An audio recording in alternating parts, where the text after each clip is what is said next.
Pensaba que era una foto. Ay, Nick, ya me exhibiste. Era un GIF. Sí, es un GIF.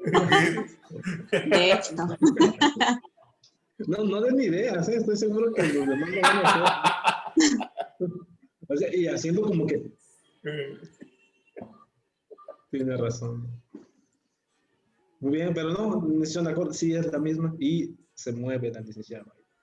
Oye, licenciado Héctor, aprovechando que están ingresando y que Isabel precisamente ahí está, le compartí a Isabel, pero también en el chat de la reunión anterior, un vínculo de Facebook de una asociación civil que se llama Así Legal, que ellos se dedican a estudiar la ley de ejecución penal con perspectiva de derechos humanos. De hecho, tienen un documento que es la misma ley de ejecución con perspectiva de derechos humanos y ellos ofrecen cursos de capacitación en esa etapa con esa perspectiva y han logrado mucho beneficio preliberacional porque también hacen litigio estratégico para personas que no tienen acceso a defensores públicos o a defensores particulares para poder generar ingresos de ellos y les logran el beneficio, el trámite, todo. Entonces, por si alguien más se interesa en etapa de ejecución, pueden checarlo ahí. Muchas gracias, Rogeiro. Ahí está una recomendación más. Muy bien. Ya ven, qué bonito es la academia.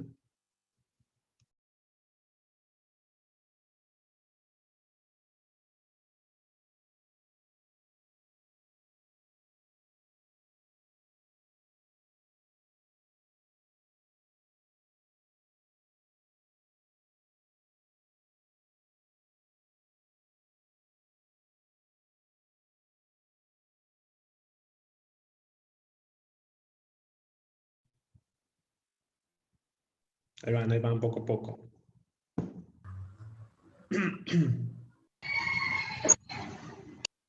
Hoy nomás el gallo. Por los que no se han levantado, ya son las 12. Muy bien, licenciado Edmar, pues ahora sí que la parte es suya, el escenario. Una disculpa de antemano por brincarlo como 5 o 10 turnos. Ah, no se preocupe. Muy bien, mi tema es regulación de agravantes en el delito de feminicidio en personas con cuerpos feminizados en México. Ese es el tema. Y en el planteamiento del problema, yo puse, el feminicidio en México está tipificado en el artículo 325 del Código Penal Federal, en el cual lo describe de la siguiente manera. Comete el delito de feminicidio quien prive de la vida a una mujer por razones de género.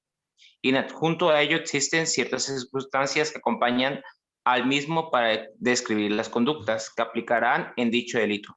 Sin embargo, existe una deficiencia en el artículo 325, ya que no contempla a las personas transexuales y las personas con cuerpos feminizados o travestis, siendo de relevancia en México dado la alta en crímenes de este tipo, tratándose en la actualidad de un delito sin nombre. Así. Ok, ¿qué opinan los demás? ¿Sí quedó claro?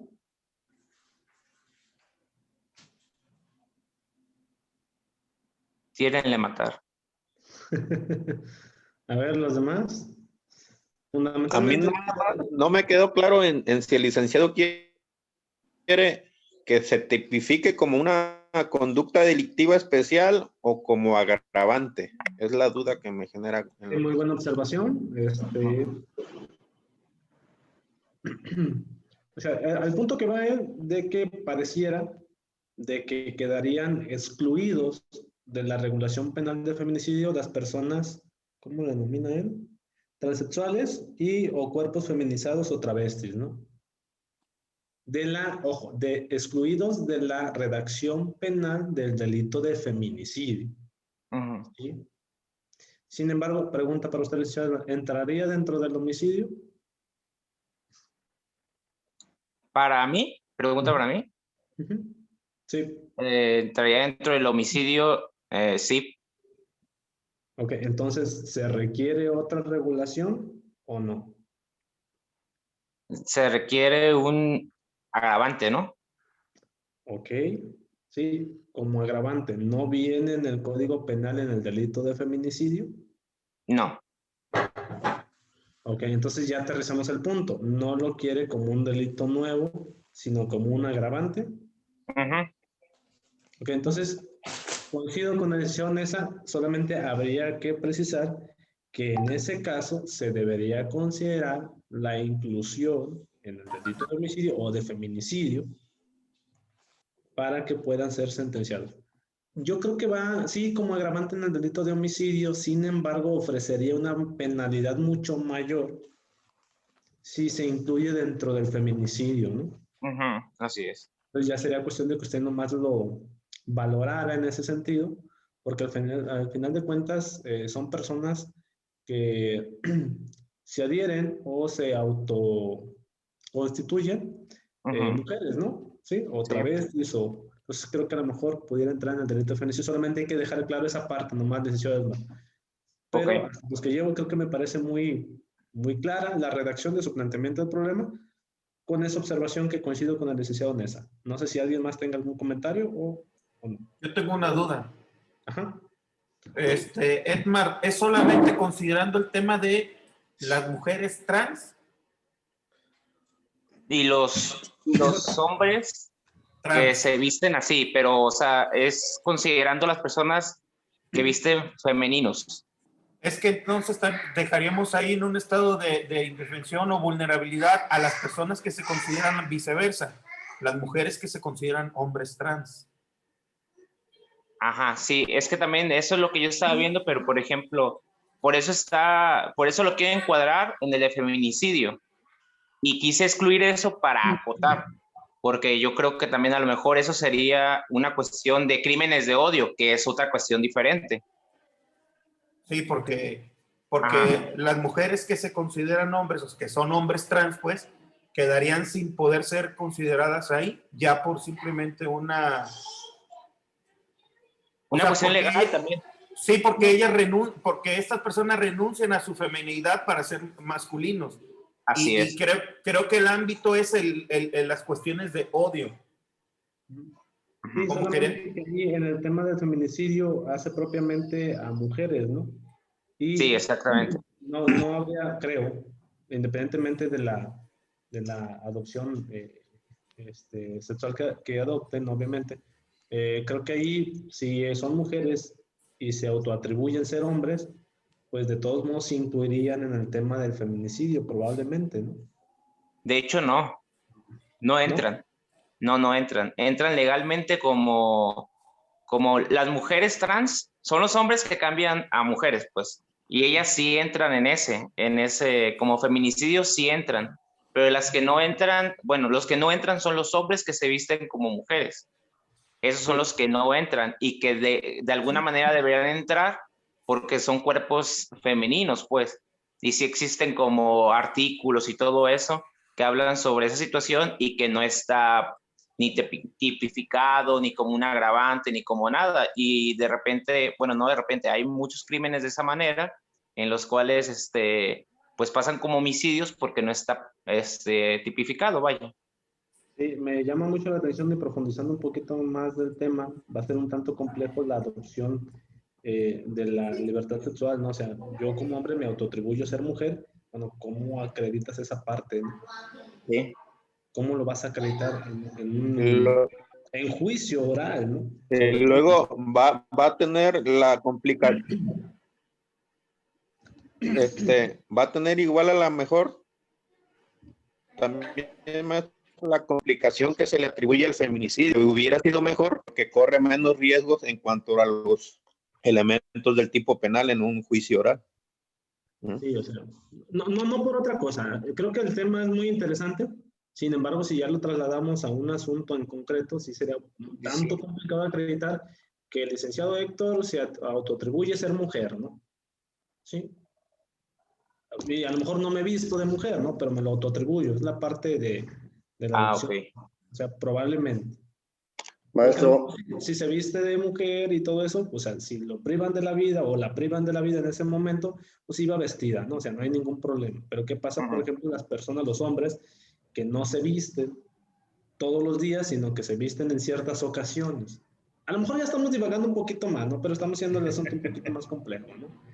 Pero bueno. Entonces, Sí, por eso, maestro, por eso el título del tema sí está como acotado a los cuerpos feminizados, pues, por lo mismo, porque yo dije, pues me documenté y todo eso, y dije, no, o sea, si lo dejo así abierto a personas con roles, digamos, roles de género atribuidos a las mujeres, no me iría a muchísimo, por eso fue cuerpos feminizados, o sea, nada más para acotar todavía más, porque si no, como dice Rogeiro, o sea, me tendría que ir a aquellos hombres trans, mujeres trans, transvestidos, bla, bla, bla, bla, el montón de letras después de la LGBT, ¿sabe qué? ¿Verdad? Entonces, por eso fue de esa manera, maestro, pero sí estoy de acuerdo con el planteamiento del problema, tengo que a lo mejor plantearlo como agravante, porque sí se entiende como que es otro delito, vaya. ok, nada más esa es la recomendación. Muy bien. Muy bien. Bastante interesante. Gracias. Ajá. Yo considero, maestro, para compañero, de que debe de ser un agravante especial para esas personas, ¿sí? De que trans, que son un apartado especial, como lo que es el feminicidio, lo que es el parricidio, lo que es, pero sí ya especialmente a ese grupo de personas vulnerables. Ok, perfecto. Ahí está otra recomendación. Ya usted considéralo. No se preocupen, a lo mejor dentro de toda su investigación se va a desprender, ¿sabes qué? No se ocupa otro delito. Es más, no se ocupa ninguno, ni otra agravante. Se subsume en el agravante de odio, por ejemplo. Y ahí queda. Pero eso ya es parte de toda la investigación, ¿sale? Ahorita no se preocupe por esa parte. ¿Bien? Ok. ¿Alguien más? Por ejemplo, bueno, el licenciado Luis tenía esa inquietud. Y ya Sí, si no, maestro. el siguiente tema, ¿no? Perdón, adelante. Igualmente, yo considero que un apartado especial, pero necesitan establecerlo en los códigos, ¿eh? En los códigos penales o algo. ¿Por qué? Porque no hablan de ese tipo, deben de acreditar fehacientemente lo que es una feminicidio, ¿eh? Sí, Feminicidio. recuerden el Entonces, principio si de no está, responsabilidad, ¿no? sí, si no está, pues les van a dar para atrás. Es todo mi comentario. Ok, muy bien. Gracias, licenciado Jesús. Ok, bien. Cerramos con el licenciado Luis para tratar de avanzar en lo que es la hipótesis y la parte experimental. ¿Sale, vale? Licenciado Luis, ¿tenía algún comentario? Maestro, si quiere, continuamos para no retrasarnos. Bueno, ok, adelante, como gusten. No hay ningún Maestro, inconveniente. Ajá, yo nomás una pregunta, sí. para que no se me pase. En clase previa hacía una sugerencia o recomendación sobre algunos temas, a ver si me puede apoyar. Hablaba usted sobre los límites a la supletoriedad de la norma. ¿Lo hacía como sugerencia de un tema o recomendaba algún libro? ¿O a qué se refería en su momento? No, solamente era una sugerencia del tema, ¿no? Del tema. Del tema nada más, porque sí decíamos que hay leyes que dicen de la supletoriedad de la norma, pero no en todos los casos se aplica la supletoriedad, ¿no? Ok, Sí. gracias. Libro como tal de ese tema no lo recuerdo ahorita, pero si lo encuentro, está igual se los facilito. Gracias. Okay. No puedo compartir pantalla, Rogeiro, no sé si...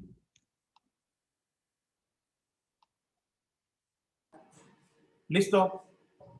Ok, vamos de nuevo, regresamos, esperando que todos vayamos en la misma sintonía. ¿Sí ven la pantalla todos? ¿O se está cargando apenas? Ya se vio, maestro. Sí, maestro. Bien, gracias. Ok, tenemos entonces que ya planteamos el problema. La siguiente etapa del método científico es la formulación de la hipótesis. La formulación de la hipótesis es palabras más, palabras menos, una respuesta provisional, tentativa y anticipada al problema. Es decir, es lo que nosotros creemos que es la forma en que se puede resolver el problema que estamos planteando. Aquí sí entran conjeturas, suposiciones, lo que La parte intuitiva, yo creo que es inconstitucional, yo creo que no es inconstitucional, yo creo que sí vulnera derechos humanos, yo creo que no vulnera derechos humanos, ¿no?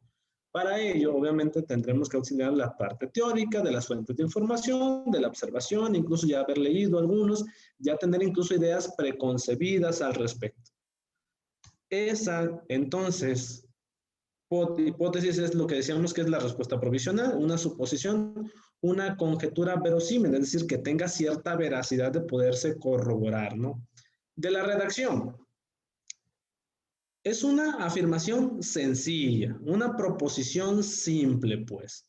No son oraciones extensas, imperativas, no son interrogativas, es decir, una hipótesis no va en forma de pregunta ni exclamativa, es una afirmación meramente que después vamos a verificar si es verdadera o falsa, nada más.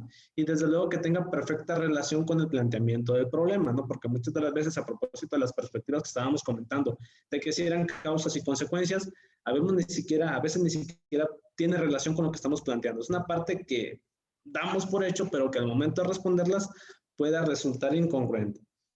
Por eso la intención de decirles o de hacer énfasis bastante en que después de redactado el planteamiento del problema en forma descriptiva, al final pongamos una pregunta como los ejemplos que estábamos poniendo, porque vamos a dar respuesta a ese interrogante que realizamos y esa respuesta va a ser la hipótesis, tomando en cuenta que vamos a evitar contradecir hechos ya conocidos o comprobados con anterioridad. Es decir, si ya la Corte dijo, entre comillas, que es constitucional ese artículo, probablemente ya es un hecho dado, por cierto, que ya se corroboró y que ya es un hecho aceptado en su mayoría. No estoy diciendo que la Corte siempre tiene la razón, no, pero que hay cosas que probablemente ya demos por hecho, ¿no? Y que no es necesario contradecirlos de nueva cuenta, ¿no?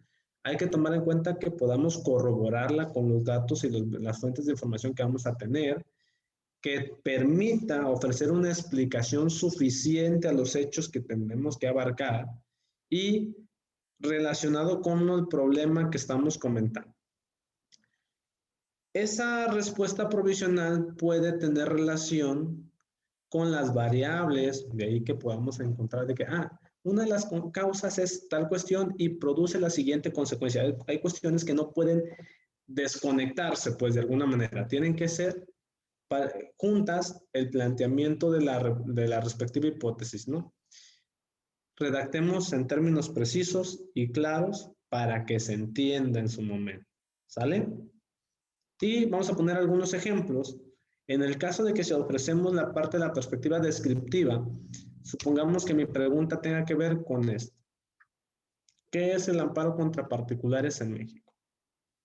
Mi respuesta provisional, que es lo que yo creo, dice, es la forma de llamar a la expansión del concepto de autoridad responsable en el juicio de amparo en México. Punto. Tal cual. A lo mejor esta definición está mal, ¿eh? O está incompleta, o no es correcta. Sin embargo, es lo que yo creo que es el juicio de amparo contra particulares. No se preocupen ahorita si es o no correcta esa afirmación. Eso va a depender de la experimentación en su momento. ¿Va? Otro ejemplo, en el caso de las causales, supongamos que mi problema es que he observado en mi patio que las plantas están muriendo, ¿no? Pregunta, ¿cuáles son las causas por las cuales mueren las plantas en el patio? Sencillo. ¿Cuáles causas son? Hay muchas, pero yo considero que puede ser la falta de agua, la existencia de una plaga o la falta de sol.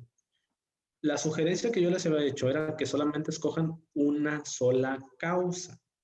En la redacción de la hipótesis, entonces pongan en su momento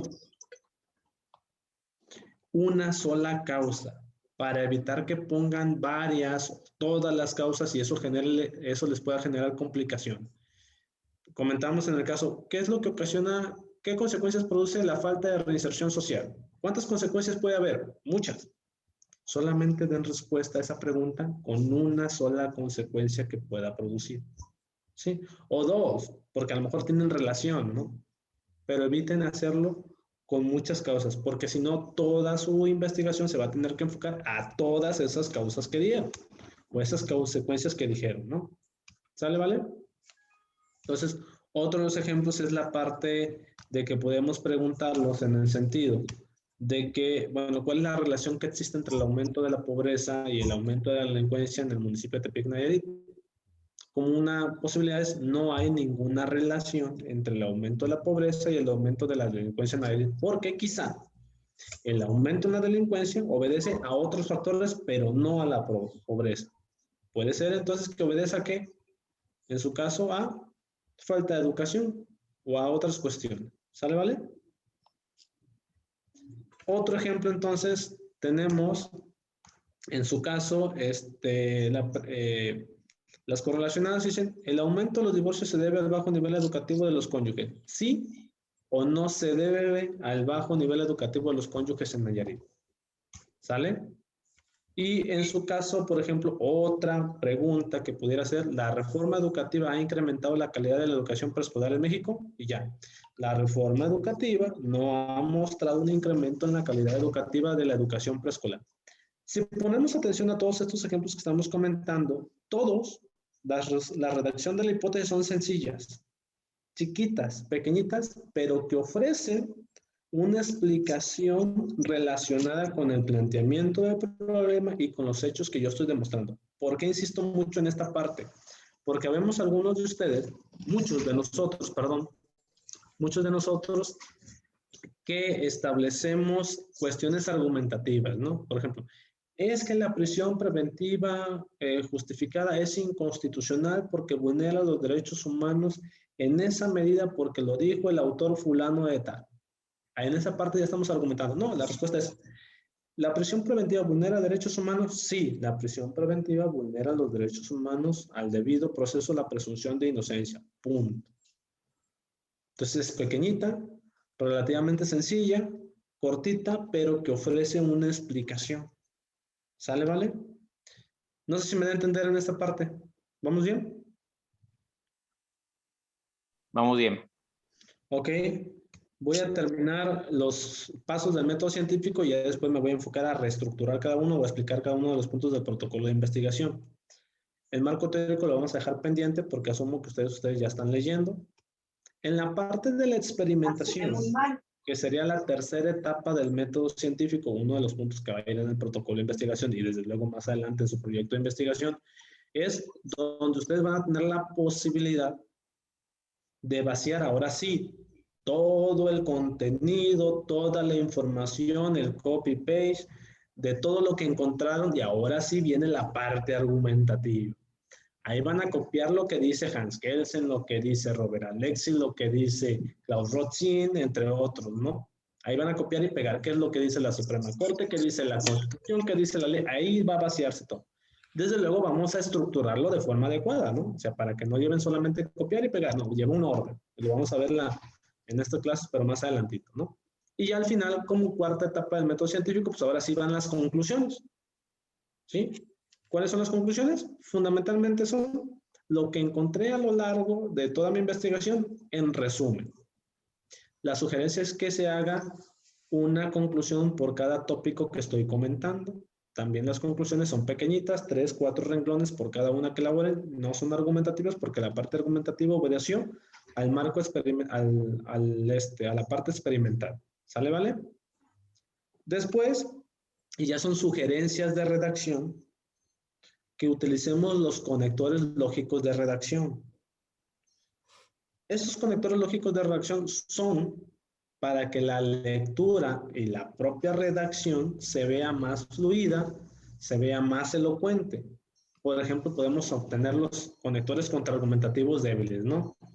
E incluso por ahí en algunos de los ejemplos los estuve utilizando cuando decía, si bien es cierto, o a pesar de que, o pese a que se considera que la prisión preventiva es tal circunstancia, no menos es esto otro. O los contraargumentativos fuertes, por ejemplo, el que siempre utilizaba ahorita, el sin embargo. Después de que me contextualicen, sin embargo, ¿sí? Estamos confrontando la idea anterior. El no obstante, el empero, el con todo, en cambio, por el contrario. El conector contraargumentativo fuerte que siempre utilizamos es el sin embargo, ¿cierto? Pero no es el único. Hay otros. Y aquí tenemos algunos ejemplos. El no obstante suena muy bonito cuando lo utilizamos. O el empero. O por el contrario. que nos pueden ayudar en esa medida, ¿no? Tenemos los conectores aditivos, después de que plasmamos una idea, un párrafo, y luego agregamos, y además, el que siempre utilizamos es el asimismo, ¿sí? ¿Cierto? ¿Alguien no utiliza el asimismo? Todos utilizamos el asimismo, ¿no? Entonces, hay que variarlo, y el además, adicionalmente, e igualmente, o los conectores consecutivos, que al menos tenemos por ahí el por consiguiente, el por ende, por esa razón, como resultado, por esta razón podemos inferir, lo que nos permite, luego entonces, lo que se sigue, lo que implica, entre otros. Es más, si utilizáramos un conector por cada párrafo, les garantizo que tendrían 1, 2, 3, 4, 5, 6, 7, 8, 9, 10, en estos 30 párrafos. 30 párrafos y ya vamos avanzando en la redacción. Luego vienen los conectores de introducción de premisas, puesto que, a causa de, dado que, la razón es que, por tanto que, de ahí que se desprendan la posibilidad de dar inicio a una idea principal. Los explicativos, los rectificativos, cuando creemos que no dejamos claro la idea que plasmamos, utilizamos el es decir, en otras palabras, en otros términos, a saber, mejor dicho, más bien, ¿sí? O el o sea, aunque suene fresón, ¿no? El o sea. Pero también se puede utilizar para explicar o rectificar una idea que acabamos de dar. Y, por ejemplo, con estos 3 marcos de continuidad, de apertura, de continuidad, de cierre, podemos plasmar una idea en 3 conectores diferentes. De entrada, vamos a abordar el estudio de las medidas cautelares, coma. Asimismo, se abordará como prisión preventiva esa medida. Y por último, verificaremos si es constitucional o no la imposición de esa medida cautelar. Con esos 3 tipos de conectores ya cerramos una idea. En 3 párrafos cerramos una idea. Claro que si podemos utilizar conectores consecutivos, entonces nuestra idea se puede cerrar en 3 o 4 párrafos adicionales o 5 párrafos, pero siguiendo estas premisas, siguiendo estos conectores, podemos plasmar ideas más elocuentes o más congruentes. Los marcadores de evidencia, evidentemente, naturalmente, por supuesto, lógicamente, ¿sí? Entonces, sugerencia, vayan utilizando en sus redacciones los diferentes conectores lógicos que acabamos de comentar. ¿Sale, vale? Entonces, yo sé que saben redactar muy bien, pero no nos afecta o no nos complica la idea. Por ejemplo, lo que yo hago a veces cuando estoy redactando algo, abro mis diapositivas o incluso tenemos impreso algunos papelitos aquí en el despacho y me los pongo a un ladito, ¿no? Como que, ya utilicé este. Es más, no sé si a ustedes les ha pasado, a mí sí, inconscientemente siempre utilizo el mismo conector, ¿sí? Por lo tanto, por lo tanto, por lo tanto, por lo tanto. Ustedes no se dan cuenta, ¿sí? Hasta que lo pasan a revisión con un compañero y dice, oye, maestro, ya repitió mucho el por lo tanto. Hay otros conectores. Y a mí me ha pasado, inconscientemente, 3, 4 párrafos seguidos y el mismo conector, parece que no me sé otro. Entonces, sugerencia, con estos que ya vimos, con estos que ya comentamos, vayan intercalando los diferentes conectores. Aunque, si bien es cierto, desde luego, por tanto, por lo que, ¿sí? Desde luego, entonces, luego, entonces, y la lectura se ve mucho más fluida. ¿Va? ¿Maestro, eso no los va a pasar o los va a subir a la plataforma o algo? No, eso no, claro que sí, se los voy a facilitar, sin inconveniente, se los hago llegar y ya para que ustedes los tengan, ¿no? Este me sirve. No es que tenga que decir, este ya lo utilicé, lo voy a tachar. No, simplemente es como que una técnica que pudieron utilizar de ir redactando. ¿Sale, vale? ¿Vamos bien hasta aquí? ¿Sí? Vamos a hacer un espacio de unos 20 minutos, media hora, para que me redacten la pregunta de investigación y formulen la respectiva hipótesis, ¿sale? Ahora sí, díganme si es inconstitucional o no es inconstitucional. Ahora sí. ¿O qué derecho vulnera? No me digan por qué todavía, nomás díganme vulnera esto por esto. ¿Va? ¿En 5 renglones, maestro? No, menos. Como 10 más o menos, ¿no? No. La hipótesis puede ser En 2 renglones, 3 renglones, que no sean más de 5 de preferencia, porque si ya ponemos más de 5 ya va a ser argumentativa. Muy bien, Y no, gracias. la idea es que pues, quede ahí claro. ¿Sale, vale? Y ya después, 20 minutos, media hora, terminamos y ya nos vamos a redactar los objetivos. Y así, paulatinamente, ya van a tener garantizado un 4 en su calificación, por ejemplo. ¿Ah? Ok, 20, media hora, quien los tenga, o que me digan ya 5, 10 personas. ¿Ya terminamos, maestro? Bueno, continuamos. Lo hago así para no saturarlos de información, porque si no, después si explico todo, se les va a complicar. Ese doctor nos marca 7 minutos.